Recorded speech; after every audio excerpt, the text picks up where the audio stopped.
Jerry sees a version of himself with a beard. At first, he thinks it's a clone. Turns out, it's Bearded Jerry, a drifter traveling across dimensions. Bearded Jerry promised as long as the secret is kept, he can take Jerry on adventures through different dimensions. In exchange, Jerry has to distract Rick by the fridge first. After that's done, Bearded Jerry keeps his promise. The two of them step into the closet. It turns out every Rick in every dimension uses extra-dimensional space to satisfy Beth's need for a bigger house. Where these spaces overlap naturally become cross-dimensional portals. Bearded Jerry leads Jerry through different overlapping spaces at home, entering one new dimension after another. They visit a world where everyone only says blah. Blah, blah, blah, blah, blah, blah, blah, blah, blah.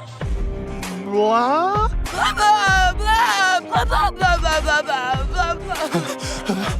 They see a frozen apocalypse dimension. They party in an anti-war hippie dimension. And finally, they witness a world where disco balls fire lasers at Earth. It seems that across the entire universe, all Jerrys share the same family status. The two have a great time, but after drinking too much, they miss the portal back to the main dimension. That means Jerry has to wait a full week to get home. Bearded Jerry comes up with a plan and takes him into an abandoned pocket space, entering the Jerry Space Hub. This place is the center of all cross-dimensional routes, housing abandoned and homeless Jerrys. The one in charge here is known as Boss Jerry. Even the Rick of this dimension has to follow his orders. But the two anger Boss Jerry, the routes get sealed off and they're thrown back into Bearded Jerry's home dimension. That's when Jerry realizes everyone in this world has a beard. Bearded Jerry then asks Bearded Rick for help, repairing the routes blocked by the central hub. The two try wearing headscarves to pass as hub staff, but they're quickly exposed. They dive into a couch and escape in the opposite direction, trying to retrace their path back to the main dimension. Boss Jerry chases them the whole way. In the end, they enlarge a mouse and use it as a mount to escape, leaving Boss Jerry so angry, he beats up Rick on the spot. In the end, the two successfully pass through the bag, escape Boss Jerry's pursuit, and Jerry finally makes it back to the main dimension.